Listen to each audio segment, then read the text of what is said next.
Alright, this is Travis Wayne Goodsell. Now we can get to part 3, taking care of all the other stuff, and revealing the Mormon God's revelation to his true prophets on earth today, to lead and guide us in building the kingdom of God and neglecting the poor, which means there will be nobody for the kingdom. That's what I think is hilarious. The Democrats are all screaming, global warming, climate change, we're all going to die. We need to act now. And Republicans are saying, hoax. But nobody wants to admit that it's their grandfathers who started it. It's their fathers who continued to perpetuate it. Which means they didn't give a damn about their posterity. They knew what they were doing. They knew the effects it would have on the earth. And yet they still did it. And now, when their children, their privileged white children,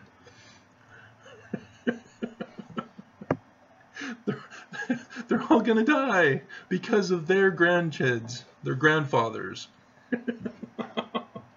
That's the most hilarious part about this whole thing, as horrific as it is, that we're all going to die in a few years.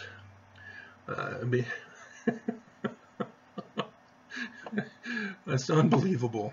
And then we have this lady, oh, drinking water.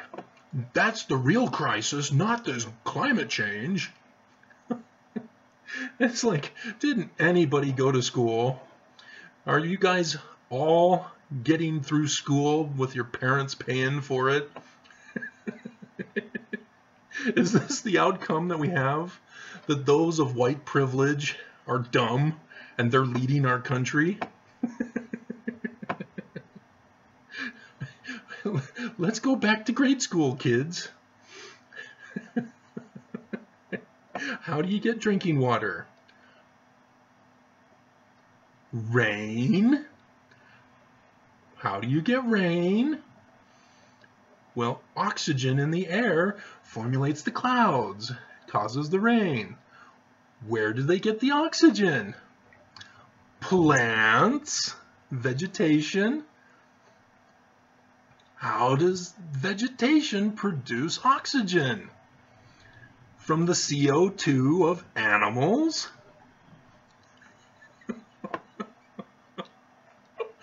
So, what happened? What happened in that process? We're increasing animal and human life, despite the people in control complaining. We need to kill them off. PBS had a documentary where a guy said, we need to kill off the population in order to save the planet. He said that. Unbelievable. No! What's going on in Brazil? I did the video. Well, I think I put it on my website. I didn't put it here. You'll have to go to my website to see the video. On my government page. In the 1940s, that's when the carbon dioxide went up. Guess what else happened in the 1940s? Brazil! The president of Brazil announces, we're going to screw the Amazon and clear it out. Wow! Amazing grace. How sweet the word, or sound, or something like that. So, unbelievable. We're deforesting the planet. That's causing the increase in carbon dioxide from the increase in animals and plants, or not the animals and humans. And with the lowering of vegetation, there's more carbon dioxide rather than oxygen to replenish it, and thus create rain to give us drinking water. Unbelievable. I had to waste 5 minutes on this rather than getting to part 3.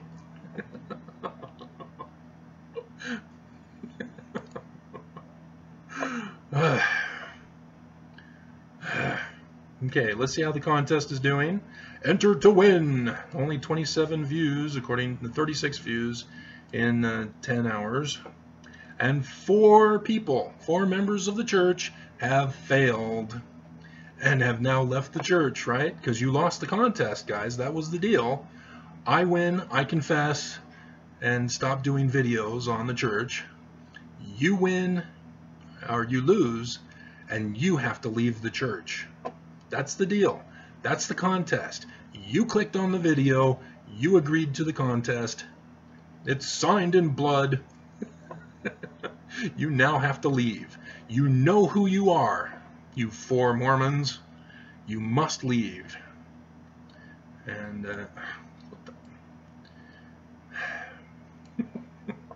all right, let's get to Jessie's part 3. We've still got 20 minutes. This is going to be a whole series video just for this one video of hers. But she's worth it. I like her style. Flat out. So that's why I wasn't thinking about going after critics. Because, yeah, well, they're helping to get Mormons out of the church. So, well, great, okay. But I get the occasional person who follows these critics, and I have to remind them over and over again, no, you got the wrong information, not just from the church, but also from the critics. And so, yeah, I need to sum up for you guys. This is my timer of where I left off in the previous video. This is for Russ. Okay. So, I'm going to have to waste time going over the basics of research. All right. The first one is isolating historical events. I'll figure out a quicker way to say this, or a simpler, easier way to say this. Isolating historical events so that you're not getting the big picture. You're picking and choosing from history what you're wanting. And as a result, you're making your conclusions based on what you've picked and chose from history. The second problem that critics have, and then these works for Mormons too. The Mormons do the exact same thing. It's just to support the church rather than to criticize the church. The next thing is that you're going to secondhand information, secondary sources, and third-ary sources, and fourth-ary, etc. You're not going to the primary sources. Okay, so not going to primary sources. And so, yeah, there's a serious problem with that. When you don't go to the primary source, you know, maybe you can't find it. That's fine. You need to still acknowledge that you can't find the primary source. But this secondary source you do have, and they're making this particular claim. And you have to acknowledge it, such that if the primary source comes and it disproves the secondary source, you need to be ready to change your view. And people really aren't really willing to do that when primary source material comes along. Sort of like the Book of Abraham papyri.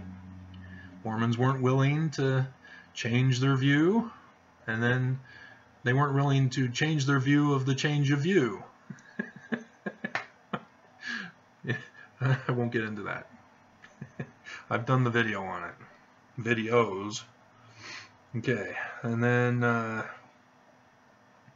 and again, when you you go to secondary sources, you're again isolating. You're saying, hey, this goes with my hatred of the Mormon Church or my love for the Mormon Church, and therefore I will believe the secondary source, and I know it's true, and I say this in the name of... You can't do that. That's not fact. That's hearsay. Now, in Fawn Brody's book, if she has references, Jessie should be going to those references to look for them herself. Not trusting in Fawn Brody.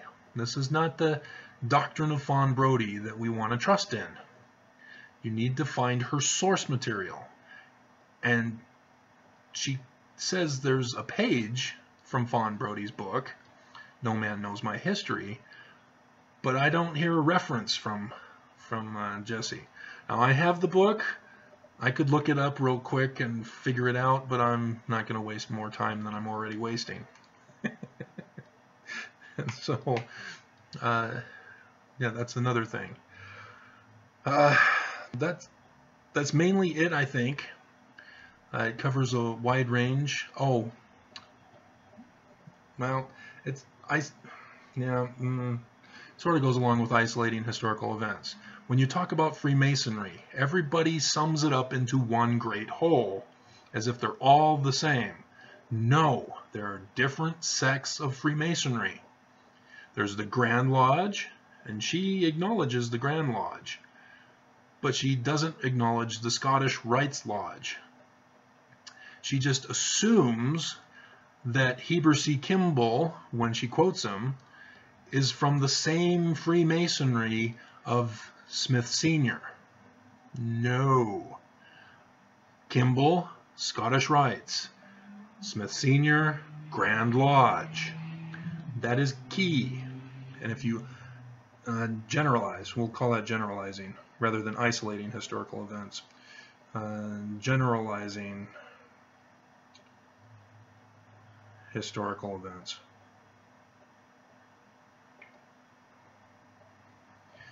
So when you generalize, categorize everybody under the same tent, so to speak, the same box, same categorization, you're making a big error.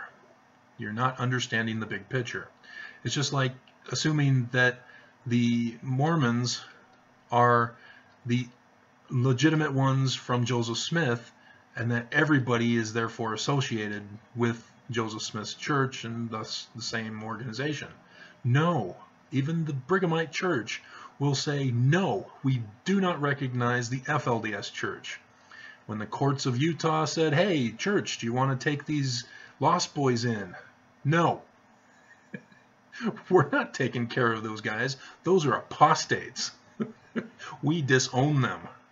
So they're doing exactly what the Warren Jeffs and the gang were doing to those boys in the first place. Disowning them. So, but yeah, everybody identifies themselves as separate and distinct from the others. And you need to understand that as an outsider looking in. You can't just categorize all of these branch-offs as coming from the same source of Joseph Smith. They're all different. Brigham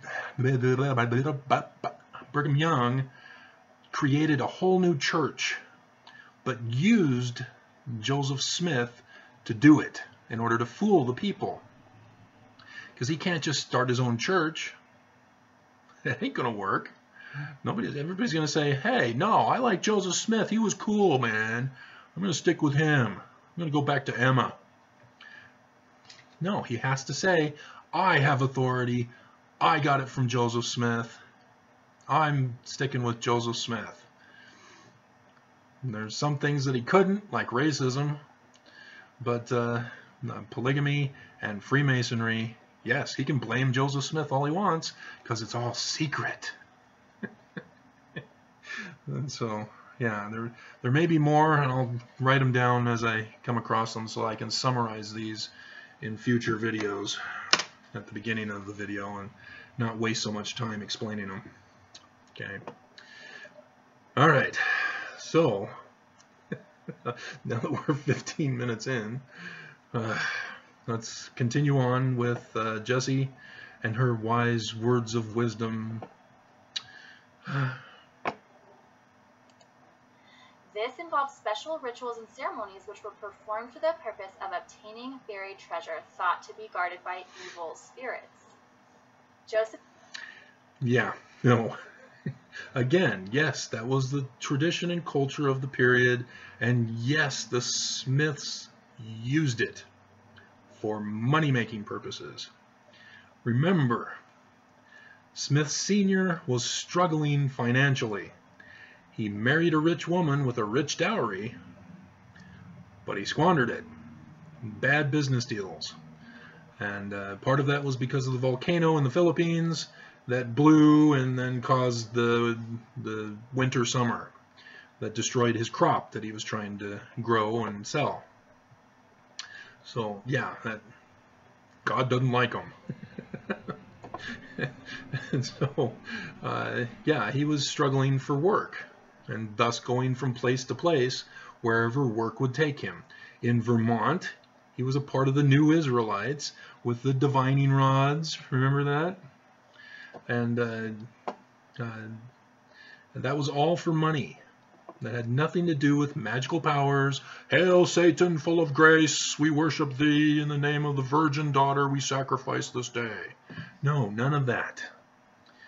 And that other evidence suggests that they aren't interested in Luciferianism, because Smith Sr. was involved in reporting on the family members, the step-family members, who were accused of, he had witnessed against them in the court for witchcraft.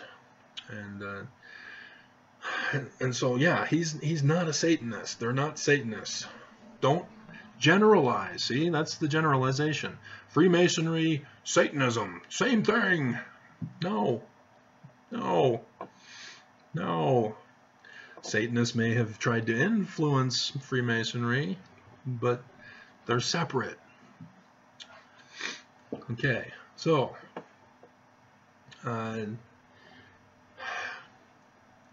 yeah, the treasure digging, that was with the divining rod thing. It was all a scam, just so that they can get a paycheck, so that they can live.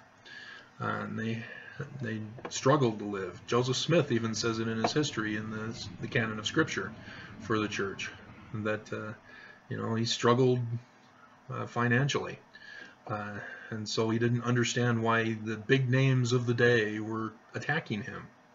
And so when you talk about grave digging, that's a different issue, and it's also attached to money making, not ritual. They had to do it as ritual in order to cover up that they were digging up graves to sell the body to the school professor who was doing autopsies on the dead, in order to give us our anatomy books that we have today. You do understand that's how we got them, right? They had to get them from cadavers. And the time period was all ritualistically, religiously paranoid. You don't touch the dead. You don't dig up the dead. You don't examine the dead.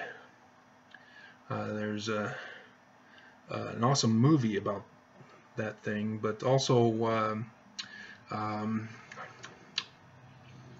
the Legend of Sleepy Hollow movie by Johnny Depp. I think it was just called Sleepy Hollow, maybe. But yeah, that covers the concept of the religious paranoia about digging up the dead. And so, yeah, you can't go around telling people, oh yeah, we're digging up the corpses of your ancestors and selling them to this professor at the university who is teaching Hiram Smith, who we were able to pay to have him go to school, not Joseph. Yeah, the professor is the same one who did the operation on Joseph Smith's leg as a boy. You know, the whole story about, I will not drink alcohol because the word of wisdom of God denies me drinking of alcohol. No! It was all about that professor who was a family member through Lucy Mack's family. And that's how they were getting paid so that they can survive, is digging up graves to sell to the professor so that he can do our anatomy books that we have today. You know, Benjamin Franklin also was one of those people who were digging up graves, and they found in his home a secret hidden room of dead bodies. That's what he was doing. But everybody wants to defame his name and say, oh, he's a cannibal, he's evil, he's satanic. No. When you have religious paranoia, you can't do science. Remember, the Catholic Church was hanging and burning at the stake those who were professors of science. You know, you don't tell everybody you're a scientist, because the Catholic Church will have you murdered. You know, the Spanish Inquisition was towards women specifically. The witch's hammer is the document that justified the murder of women who get accused of being witches, and all the torture there. And then there's that famous movie, I can't remember the name of it, and can't remember the famous actor. He's the one who does the voice in the Michael Jackson song Thriller. Darkness falls across the land, the midnight hour is close at hand, creatures crawling in search of blood to terrorize. I can't remember his name. But anyway, yeah, this stuff is all real, guys. Religion is horrible. It's evil when you use ignorance as truth. And so the Smiths just needed money to survive and live. And part of that was digging up bodies.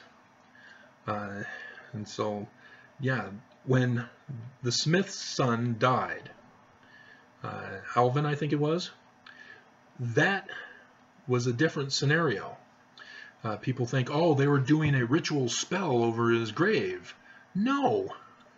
They were standing guard so that others wouldn't steal his body and sell it to the professors who were doing the anatomy books. You know, it's sort of like, yeah, we can do it with your children and your grandparents, but not ours. That's all it is. And so, yeah, they were protecting the burial ground.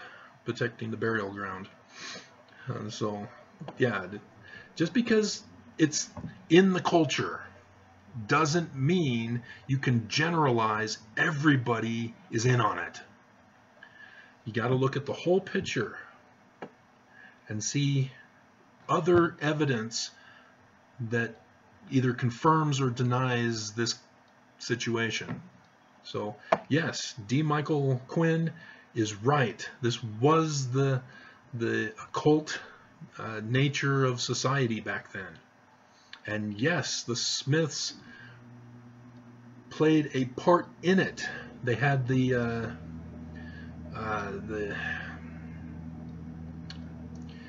Holiness to the Lord parchment, which is a spell, prayer. You know, that's what spells are, guys. Did you not know that? They're prayers. And so when you're talking about Egyptian spells, no, those are prayers. The Psalms, we call them prayers. They can also be spells. When you change definitions to deceive people as to what the original intention is, you're going to mess things up. So I need to add that. Changing of definitions. Changing definitions.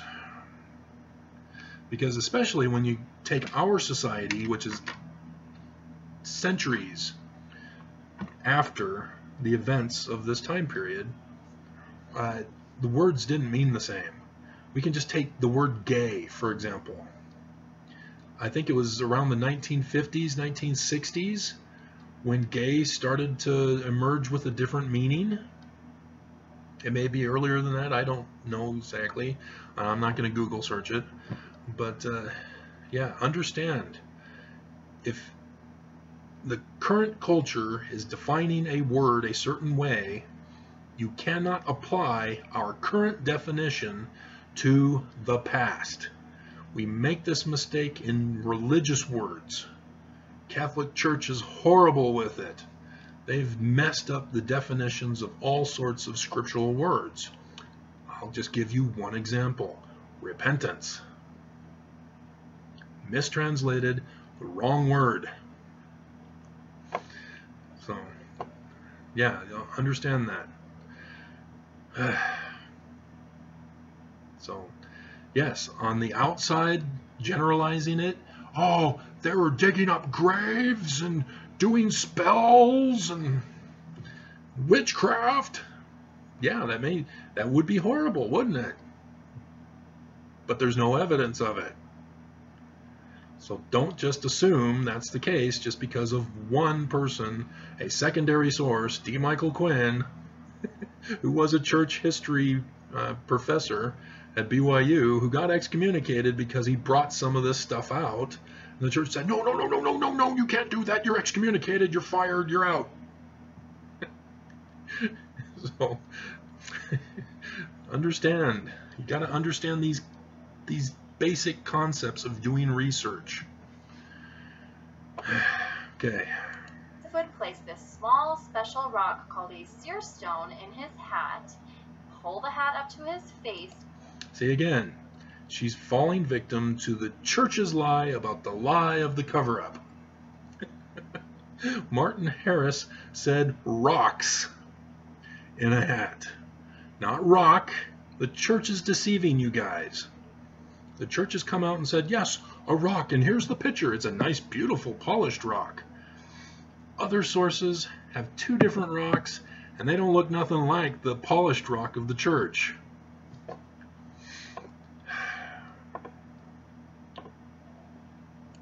To block out all the light.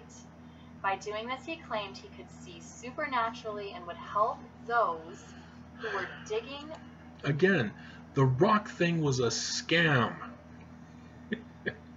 It was to get people's attention so that he can make money finding lost objects, looking for treasure, because that's what Joseph Smith Jr. did. You know, Smith Sr. had the divining rods. Smith Jr. found the rocks in a well, as he claims, and did the hat trick, like a crystal ball, but that's all it was. He doesn't see anything. Nobody sees anything. Try it. It doesn't work. And so, yeah, he was just trying to make a living.